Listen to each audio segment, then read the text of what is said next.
Hello guys, कैसे हैं आप सब। Welcome back to Edu talk with Aditya.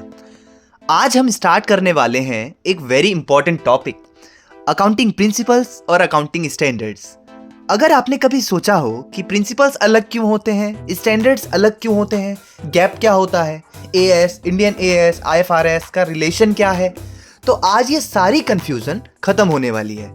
इस वीडियो में हम स्टेप बाय स्टेप समझेंगे कि अकाउंटिंग प्रिंसिपल्स क्या है, अकाउंटिंग स्टैंडर्ड्स क्या है, गैप का क्या मतलब है, एएस, इंडियन एएस में क्या डिफरेंस है, आईएफआरएस क्या है, और एंड तक आते आते ये पूरा फ्रेमवर्क बिल्कुल क्लियर हो जाएगा।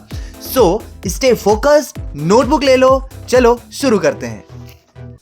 तो आप लोगों को भी लगता होगा कि अकाउंटिंग में टर्म्स ही टर्म्स हैं।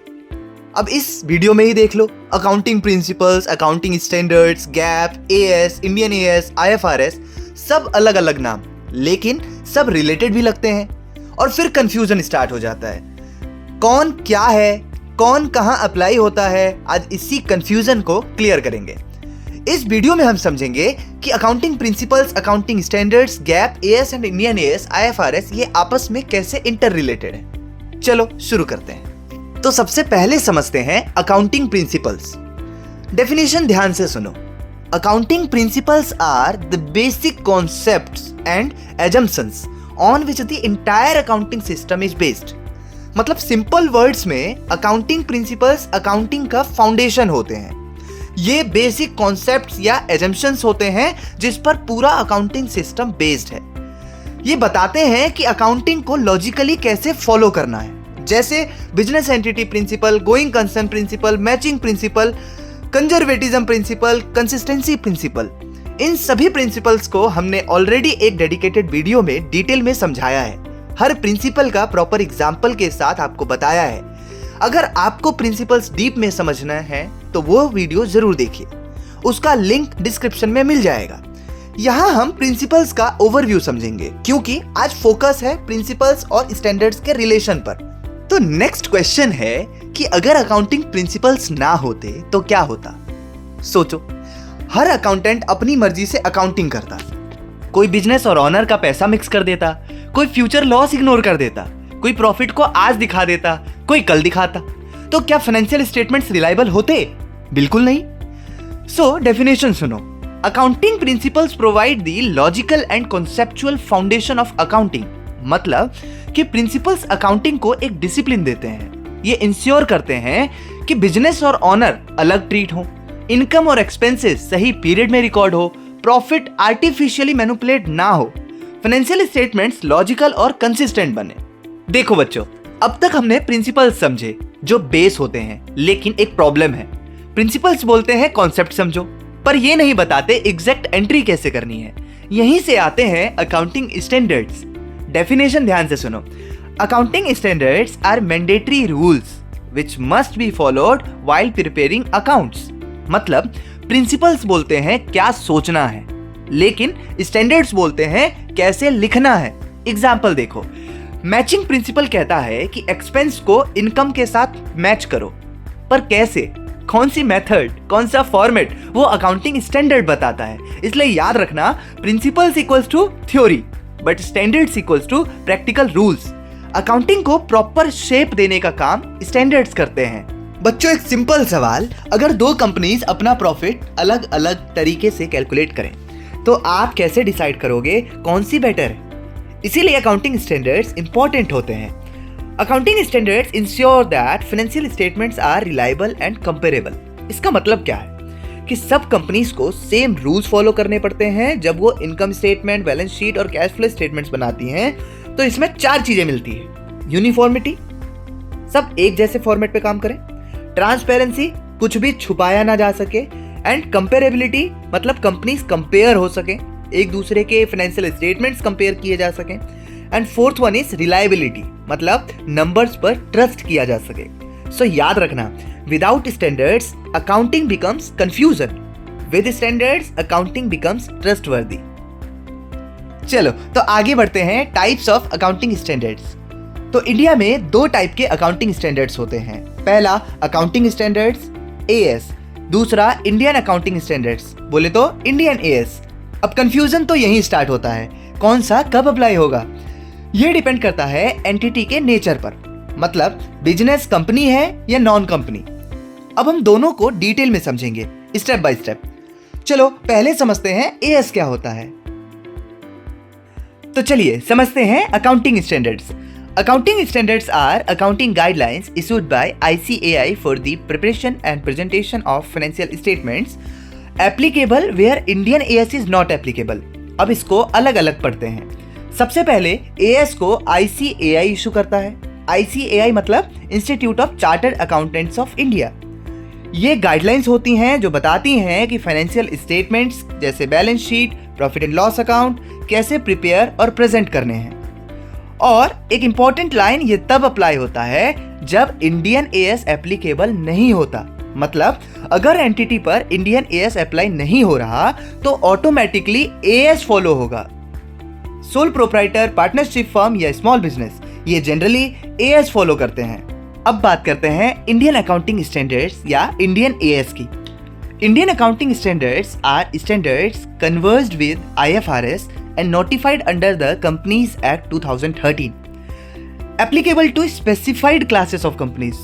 अब इसको सिंपल लैंग्वेज में समझते हैं। सबसे पहले तो Indian AS are converged with IFRS, मतलब ये डायरेक्टली IFRS नहीं है, लेकिन IFRS के साथ अलाइन किए गए हैं इंडियन लॉज के अकॉर्डिंग थोड़े मॉडिफिकेशंस के साथ।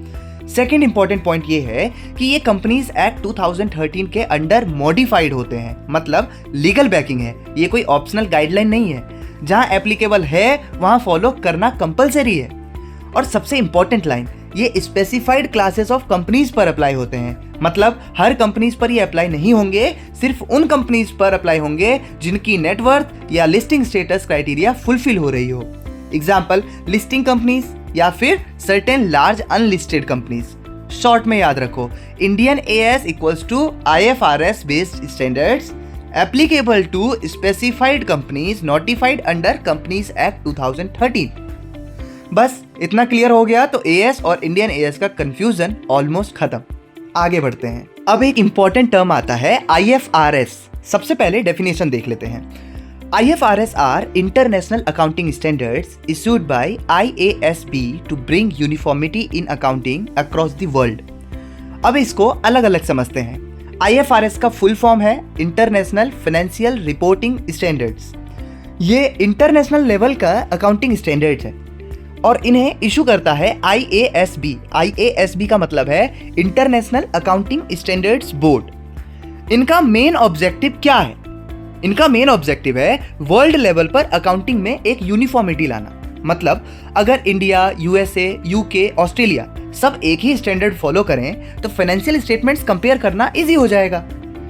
अब IFRS ग्लोबली फॉलो किया जाता है, लेकिन इंडिया इसे डायरेक्टली अप्लाई नहीं करता। क्यों नहीं करता भाई?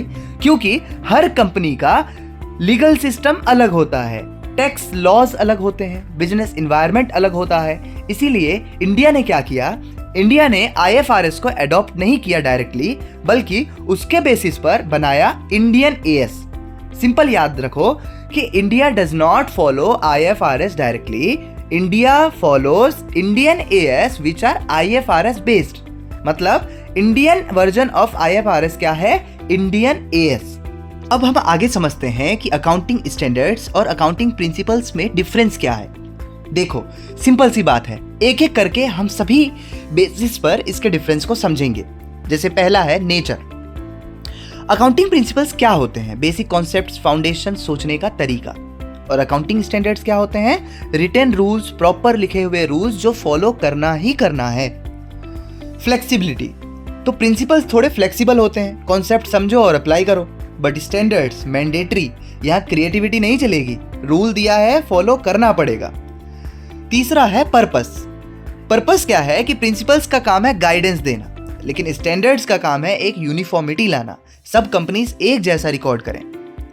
फोर्थ वन है ऑथोरिटी। प्रिंसिपल्स जनरली एक्सेप्टेड होते हैं और स्टैंडर्ड्स इशूड बाय ICAI होते हैं, मतलब प्रॉपर ऑथराइज्ड होते हैं, प्रॉपर एक अथॉरिटी से ऑथराइज्ड होते हैं। लास्ट वन इज एप्लीकेशन, मतलब प्रिंसिपल्स कहाँ अप्लाई होंगे और स्टैंडर्ड्स कहाँ अप्लाई होंगे। तो प्रिंसिपल्स कॉन्सेप्चुअल लेवल पर होते हैं और स्टैंडर्ड्स प्रैक्टिकल लेवल पर अप्लाई होते हैं। अब यहाँ एक लाइन याद रख सकते हो आप कि जो प्रिंसिपल्स हैं वो अकाउंटिंग को गाइड करते हैं, लेकिन जो स्टैंडर्ड्स हैं वो अकाउंटिंग को रेगुलेट करते हैं। अब एक बड़ा टर्म आता है गैप। गैप का फुल फॉर्म है generally accepted accounting principles. Simple language में समझो, गैप कोई एक सिंगल रूल नहीं है, ये एक ओवरऑल फ्रेमवर्क है, मतलब एक अम्ब्रेला की तरह। इस अम्ब्रेला के नीचे क्या आ रहा है? Accounting principles, accounting standards, accepted procedures, मतलब अकाउंटिंग का पूरा सिस्टम, कॉन्सेप्ट्स भी, रूल्स भी, प्रैक्टिसेस भी। एक इंपॉर्टेंट बात याद रखने वाली ये है कि जो गैप है वो differs from country to country. हर कंट्री का अपना गैप अलग होता है, क्योंकि लॉज और इन्वायरमेंट हर कंट्री के अलग होते हैं। एग्जाम में अगर पूछ ले कि गैप क्या है तो क्या लिखेंगे? Gap is the overall framework consisting of accounting principles, standards and accepted practices. चलो अब देखते हैं कि हमारे इंडिया में गैप का स्ट्रक्चर क्या है। इंडिया में गैप के अंदर इंक्लूड होता है अकाउंटिंग प्रिंसिपल्स, अकाउंटिंग स्टैंडर्ड्स और इंडियन अकाउंटिंग स्टैंडर्ड्स। अब अथॉरिटी कौन है? अकाउंटिंग स्टैंडर्ड्स इशू करता है ICAI, institute of chartered accountants of India, और कंपनीज के केस में रेगुलेशन होता है MCA के through. MCA means ministry of corporate affairs. India IFRS direct follow नहीं करता, इंडिया फॉलो करता है इंडियन AS, जो IFRS बेस्ड है लेकिन इंडियन लॉज, टैक्सेशन और इन्वायरमेंट के अकॉर्डिंग मॉडिफाइड है। सिंपल एग्जांपल समझो कि IFRS ग्लोबल वर्जन है और इंडियन AS उसका इंडियन वर्जन है। सेम बेस, थोड़ा इंडियन एडजस्टमेंट। फाइनल याद रखना कि India does not follow IFRS directly, but it follows Indian AS which are IFRS based with modifications. चलिए तो 1 मिनट में पूरा फ्रेमवर्क रिवाइज कर लेते हैं। सबसे पहले अकाउंटिंग प्रिंसिपल्स, ये होते हैं बेसिक कॉन्सेप्ट्स, गाइडेंस देते हैं, फ्लेक्सिबल होते हैं, फाउंडेशन ऑफ अकाउंटिंग है। नेक्स्ट अकाउंटिंग स्टैंडर्ड्स, ये रिटन रूल्स होते हैं और मैंडेटरी होते हैं और इन्हें ICAI इशू करता है। इनका काम है यूनिफॉर्मिटी और कंपेरेबिलिटी लाना। अब आते हैं ग्लोबल लेवल पर, जो कि है IFRS, international financial reporting standards. इसे इशू करता है IASB। ये वर्ल्ड वाइड फॉलो होते हैं। इंडिया डायरेक्टली IFRS फॉलो नहीं करता, इसकी जगह इंडिया इंडियन AS फॉलो करता है, जो कि IFRS बेस्ड ही होते हैं। और सबसे ऊपर अम्ब्रेला कॉन्सेप्ट है गैप। गैप मतलब ओवरऑल फ्रेमवर्क, इसमें प्रिंसिपल्स, स्टैंडर्ड्स, एक्सेप्टेड प्रैक्टिसेस सब इंक्लूड होते हैं। हर कंट्री का गैप अलग होता है। फाइनल मेमोरी ट्रिक याद रखना आप लोग, जैसे प्रिंसिपल्स आपके लिए गाइड करने का काम करते हैं, स्टैंडर्ड्स रेगुलेट करने का, और IFRS ये ग्लोबल रूल्स होते हैं, और गैप जो है वो पूरा कंप्लीट फ्रेमवर्क है। बस इतना याद है तो ये वाला सेक्शन बहुत स्ट्रांग हो जाएगा। बच्चों, आज हमने कंफ्यूजन को फिर से क्लैरिटी में कन्वर्ट किया। अकाउंटिंग बिल्कुल भी टफ नहीं है, बस सही डायरेक्शन और सही गाइडेंस चाहिए। यहाँ हम step by step accounting master करते हैं with zero confusion, full clarity. अगर वीडियो हेल्पफुल लगा हो तो लाइक जरूर करना, चैनल को सब्सक्राइब करना फॉर क्लियर कॉन्सेप्ट्स, और अपने डाउट्स नीचे कमेंट में जरूर लिखना। मैं हूँ आदित्य और यहाँ हम पढ़ते नहीं समझते हैं। So keep learning, keep growing. मिलते हैं नेक्स्ट क्लास में।